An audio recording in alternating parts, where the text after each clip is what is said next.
Prípravi sme sa presunuli do Smokovca, do Tatier, koľko to je tu veľmi dobrý vzduch. Je tu také horské prostredie, čo potrebujem teraz. Je jednoznačne o to, aby som nabehal veľa kilometrov, aby som rozťahol plúce, aby som sa cítil silnejší, aby som nabral tú prvú kondíciu, alebo tú základnú kondíciu a tú silu. Ráno sa zobudím, samozrejme ideme na raňajky, po raňajkách si dám nejaký ten oddych. Potom sa ide na prvý tréning, po tréningu zasa oddych, obed a potom až ďalší tréning je po obede. Musím dbať hlavne na regeneráciu, na oddych, čo je veľmi dôležité tiež. By som povedal, že to je dôležitejšie ako tréning, lebo keď som unavený, tak neviem podať taký výkon, aký chceme. Beh je pre boxera strašne dôležitý, hlavne kvôli tomu, lebo boxuje sa 12-3 minúty, je to strašne dlhý čas a nemôžu odchádzať nohy. Keď odídu nohy, unavia sa nohy, tak odíde hlava. Keď strednú nohy, tak potom človek nevie rozmýšľať a bude na to myslieť, že aký má unavené nohy a nevie spraviť tie veci, ktoré chce. Takže nohy sú veľmi dôležité pre boxera, hlavne pre typu boxera, jak som ja, ktorý sa veľa pohybuje na nohách. Natáčaš? Tak teraz sa vyjadrujem na jeho osobu takto. Keď som vždy nahnevaný na trénerov, tak idú slova typu pí, pí, pí, pí, Miky, pí, pí, pí, pí. Toto si teraz myslím. Schody sú veľmi dôležité pre boxéra a ja ich veľmi rád robím. Je to náročná forma tréningu.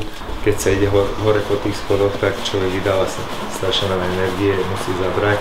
Zaberá hlavne zadná časť noh svalstva a keď sa boxuje, keď sa udiera, tak tá časť musí byť pevná.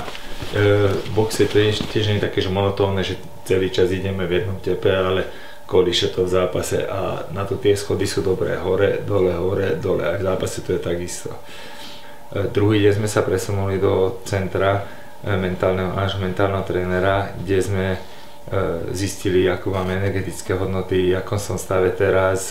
Tento malý prístroj je veľmi múdry a keď sa vás nič nebudem pýtať, ako sa cítite, ako sa máte, v priebehu pár chvíľ zistíte, ako na tom ste. 80 máme cievnu záťaž. My v rámci genetickej predispozícii máme možnosť zotrvania na tejto zemi 120 rokov, ale v dobrom fyzickom a psychickom zdraví. Najprv sa spravila prvá časť vyšetrenia, kde mi merala s nejakým prístrojom na prstoch aj na nohách a potom sme sa presunuli na počítač a je to zaujímavé, že to, čo sa ukázalo s tým perom alebo s tým prístrojom, sa ukázalo aj na počítači, čo nie je ani spojené a ona nemala tam nahratý nejaký program, takže verím týmto veciam a určite nie nejaké vymyslené niečo a podľa tých mojich pocitov, jak sa cítim, sa odzrkadlilo na tých výsledkoch. Tiež sme pozreli, aké má stuhnuté svaly a hneď od toho, aké má stuhnuté svaly, sa nám odvíjali ďalšie veci. To je zle a posadí, opačne. To je ale opak k sebe a ramena odloží a musí. Čiže toto je správne spôsob. Tak, toto, držíme. Ešte to tu zase zavedeme.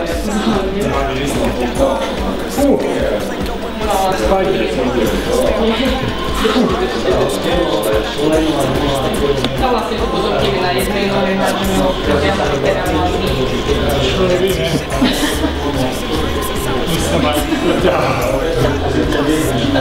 Konec! Hlavička zachránna. Jaké je?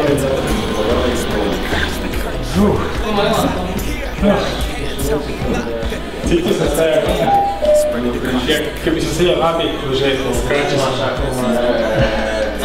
Vieme, čo treba robiť, ako treba zapracovať. Určite prídem na ďalšiu kontrolu a som presvedčený, že sa to zlepší určite. Čo sa týka mentálneho tréningu, vždy som vedel, že boxer v ringu, ktorý vstupuje do ringu alebo ktorý robí tento šport, musí byť dobre poskladaný na hlave. To znamená, nie je to len o fyzickej príprave, ale o psychickej príprave. To sa odzrkadlo aj na zápasoch, keď som bol vyrovnaný, keď som bol dobre psychicky na tom, a ukázalo sa aj na zápasoch, keď som mal nejaké problémy. To, že ako prebieha mentálny tréning, to vám nechcem povedať. Alexander. Príchodom nového trénera, mentálneho trénera sa strašne veľa vecí zmenilo, strašne veľa vecí som si uvedomil, ktoré som vedel, ale mal som to asi niekde zakopané a teraz sa to vytiahlo. Veľa vecí nových mi ukázal a úplne ináč sa pozerám na nejaké veci, viac si vážim jednoduché veci, jak predtým, za ktorých som prešiel a vôbec som si to nevšímal. Ale teraz je to také, že opa, to je niečo krásne, čo máme. Od nás, každého z nás záleží, ako tvoja forma, tvoje sebavedomie. Už len tie rozprávanie, tá jednoduchosť s tým človekom a prítomnosť toho človeka mi strašne veľa dá. Tu vidím, že je to úprimné a nie je to o tom, že čo on z toho bude mať, ale ide o to, že chce mi dať čo najviac a je to vážne veľmi dobrý človek. S krkom sa budem musieť trápiť. Veľkým problémom u mňa je určite to, že mám veľmi stuhnuté svaly. To znamená, málo som robil stretchingu počas mojej kariéry a vždy som mal kratšie svaly. Musíme natiahnuť tie svaly, musíme ich uvoľniť. Už sa nám niečo podarilo a už je to na lepšej ceste, ale by som povedal, už sa nám nejaký kus toho svala sa podarilo roztiahnuť, natiahnuť, uvoľniť. Zo skaly sme spravili už niečo mäkšie, ja neviem čo, betón. Povedzme železobetón, lebo čím viac sú uvoľnené, tým sú rýchlejšie tie svaly a tým viac vedia zo seba vydať. V živote som zažil veľmi veľa masérov, veľmi veľa ľudí a druhých masáží a tých procedúr a neviem, mne strašne zapasuje, jak ma masíruje teraz tento masér, ktorý je pri mne.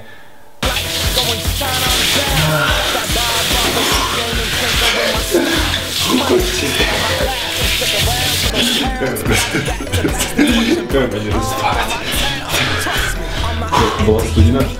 Nie je studená, ale strašne studená. Doma si to nerad, doma určite minus 15. Čo sa týka tej studenej vody, už som to mal 3-krát a už je to lepšie a lepšie, nie je to také, že by som sa celý roztriasol.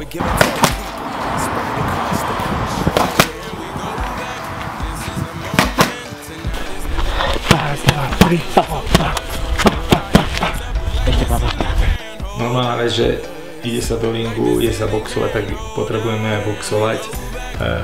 Hlavne v tých posledných fázach prípravy už budeme mať hlavne rukavice, ale v tejto fáze si musíme určiť s trénerom, čo chceme zvoliť, akú taktiku, už to musíme poskladané, aby nebolo také, že čaká nás ešte 4 alebo 5 týždňov pred zápasom a nevieme, čo chceme na ňo trénovať, takže už teraz sa musíme nejako nájsť s tým trénerom a nie je to len o kondícii, všetko vždy len o silových tréningoch a o tréningoch, keď sa behá, keď sa nabehajú veľa kilometrov, ale potrebujeme natiahnuť aj rukavice, som boxerista, čakám na boxerský zápas, tak potrebujeme aj boxovať.